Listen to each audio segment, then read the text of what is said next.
Dr. Taegyung Gahng is currently Deputy Director of the International Cooperation Division of the Korean Institute of Criminology.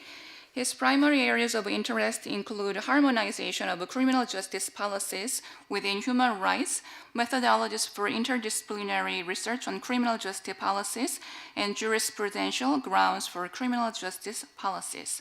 Dr. Gahng, the floor is yours. Hello. Hello, everyone. I'm very pleased to able to have opportunity to share ideas with brilliant experts today. I'm going to talk about the dynamic between the COVID-19 and human rights from a critical perspective.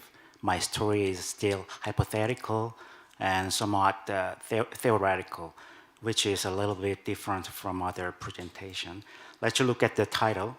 Should we choose one among health and personal data protection in response to the pandemic? My answer is to this question is no. My answer is to strike a balance between health and privacy. It's just somewhat obvious and not interesting from a constitutional perspective. Rather, the key goal of my presentation is in reaching this obvious and normative conclusion to reveal invisible governmentality in the response to COVID-19.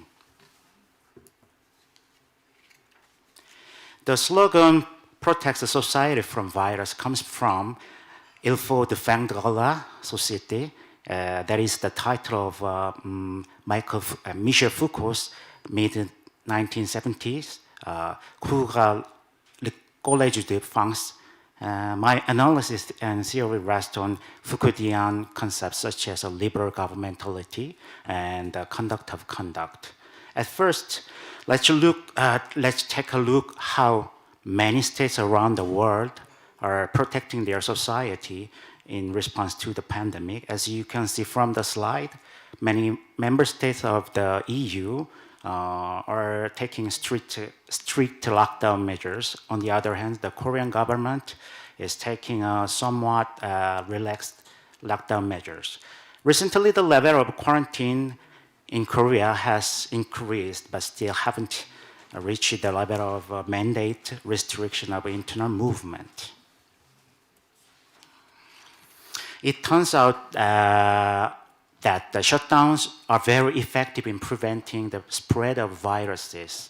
And the social distancing, loose blockade, is also effective.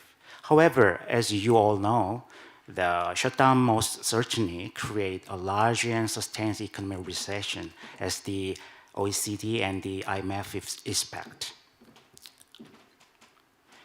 In Korea, the economic recession is being alleviated by a whole package of quarantine measures, including social distancing, tracing of infected individuals' movements, and thorough examination and treatment. First,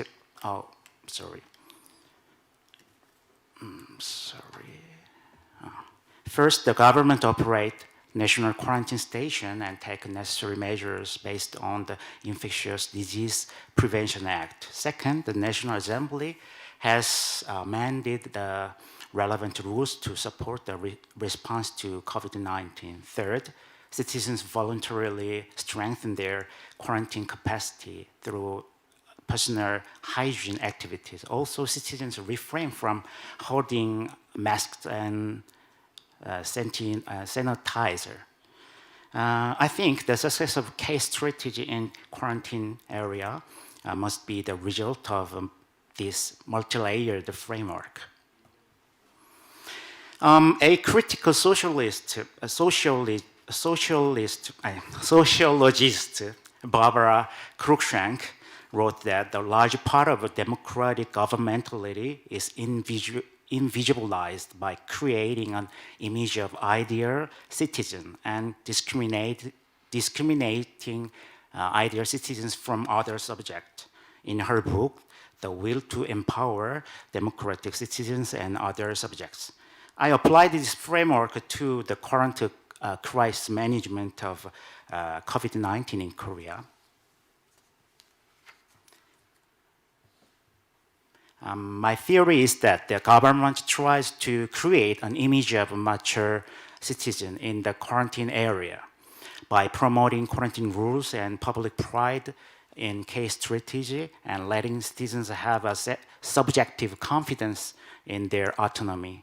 I named the mature citizen COVIDism. This is a neologism I invented by combining COVID-19 and citizen. It means either citizens who voluntarily and actively comply with the quarantine rules. I was inspired by the term COVIDias, who ignored the warning regarding public health or safety. And I think the mode of COVIDism's conduct are settling down as a kind of a soft law through peer pressure. On the other hand, the invisible substance of case strategy is the collaboration of hard law such as Resident Registration Act and Infectious Disease Prevention Act and IT infrastructure.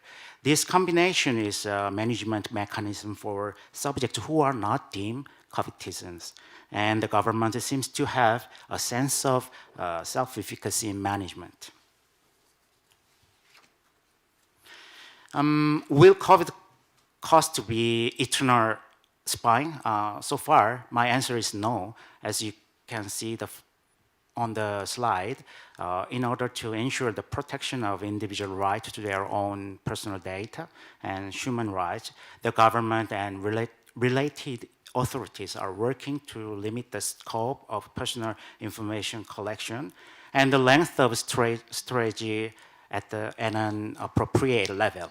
In my opinion, the potential scar, metaphorically expression, of the COVID-19 are hatred against and moral condemnation of the infected individuals. We'll talk about this issue in a moment. Next. The public mask sale was a good example of an unintended synergy of law and technology as an invisible but powerful governing technique.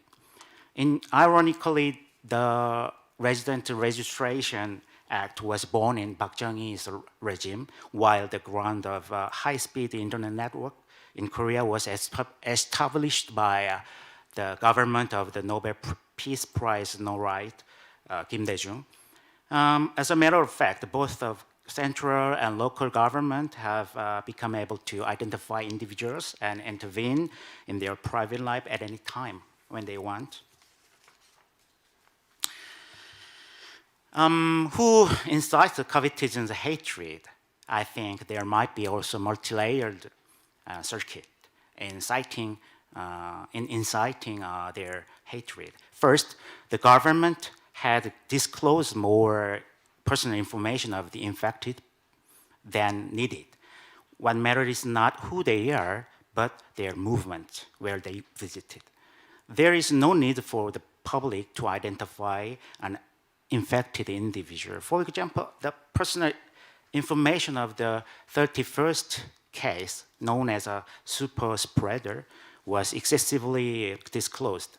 Second, the media tends to highlight sensational and irrelevant facts as to infection.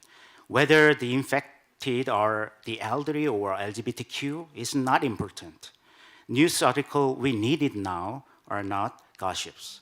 The more crowded place you visit, the higher risk of infection you have. This is the most important fact. Whether it's Itaewon or Gangnam, you have a high risk of infection if you go to clubs and bars. Third, COVIDians have a subjective sense of moral superiority and have tried to dox the infected or to express hatred against them. But the sense of moral superiority does not justify their hatred. I think the terror management theory is a psychological theory, could explain this hatred.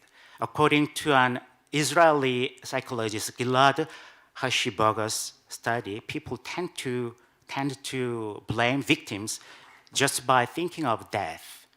COVID-19 pandemic makes us conjure infection and death every day.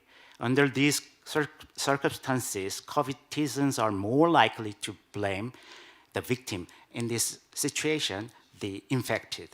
Such condemnations are likely to be justified their subjective sense of moral superiority and the media tendency to report, which makes the infected stand out as a salient and specific demographic group, could reinforce COVID-19's terror management strategy. I would like to verify this hypothesis empirically through social media contents analysis in the near future. Eagerly, I hope so. Now it's time to speak of an obvious conclusion. A choice is not an answer. As I said earlier, striking a balance between health and privacy is needed. Of course, according to the law, personal information can be processed without individuals' consent. However, the state must comply with the principle of necessity, propriety, and proportionality, and provide protective measures such as judicial reviews. As you can see in the slide, the Korean government should be more focused on transparency and accountability rather than efficacy. It's very similar to the Dr. Yunsen's remarks. And next, I suggest several ways to strike a balance. First, transparency of quarantine strategy should be increased, and myth of citizens' autonomy should be removed by revealing each governing strategy. Second, publicity and intelligibility of laws should be increased by supplementing the reinforcement decrees and rules of the Infectious Disease Prevention Act. Third, when the sensitive personal information is disclosed, legal basis should be provided for the ex post facto inspection of prior notice and ex post facto destruction of information and so on. Crisis breeds opportunity.